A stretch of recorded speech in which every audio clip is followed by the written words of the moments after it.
Hello student, जैसा कि आप सब जानते हैं कि हमारा बीएसटी का सेकंड चैप्टर नंबर सेकंड चल रहा है।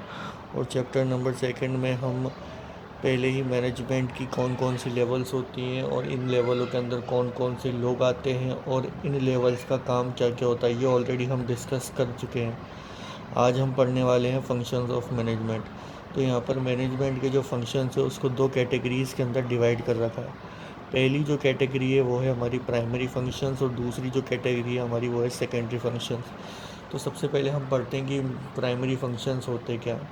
तो प्राइमरी फंक्शंस को पढ़ने से पहले हम प्राइमरी का मतलब समझ लेते हैं। प्राइमरी का मतलब होता है फर्स्ट एंड इम्पॉर्टेंट, यानी सबसे पहले और इम्पोर्टेंट जो फंक्शंस हैं मैनेजमेंट के वो कौन कौन से। तो सबसे पहले और जो इम्पोर्टेंट फंक्शंस है मैनेजमेंट के उनमें है प्लानिंग, ऑर्गेनाइजिंग, डायरेक्टिंग, कंट्रोलिंग और कोऑर्डिनेशन। तो एक एक करके हम इन सब के मतलब देखेंगे। सबसे पहले हम देखते हैं कि प्लानिंग क्या होता है।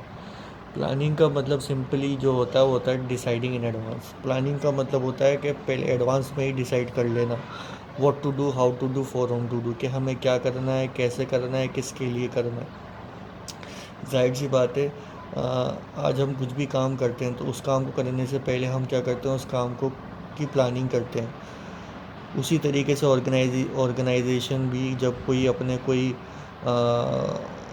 टारगेट डिसाइड करती है तो उस टारगेट से उस गोल को अचीव करने के लिए ऑर्गेनाइजेशन भी क्या करती है, प्लानिंग करके चलती है कि हमें कैसे करना है, कब करना है, किसके लिए करना है।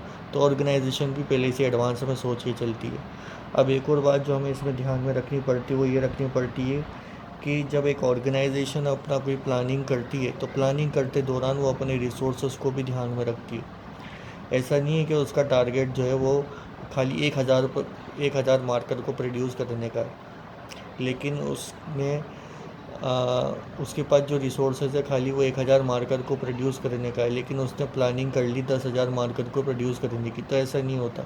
प्लानिंग करते दौरान एक ऑर्गेनाइजेशन को अपनी रिसोर्सेज के भी ध्यान में रखना पड़ता है। तो प्लानिंग का बेसिकली मतलब क्या देखा, यहाँ पर एडवांस में डिसाइड कर लेना क्या करना है, कैसे करना है, किसके लिए करना है, ताकि हम एक ऑर्गेनाइजेशन के गोल्स जो ईज़िली अचीव कर सकें। प्लानिंग करते दौरान हम हमारे रिसोर्सेज को भी ध्यान में रखना चाहिए। और जो रिस्पॉन्सिबिलिटी होती है यहाँ पर प्लानिंग करने की एक ऑर्गेनाइजेशन में वो होती है हमेशा टॉप लेवल के पास।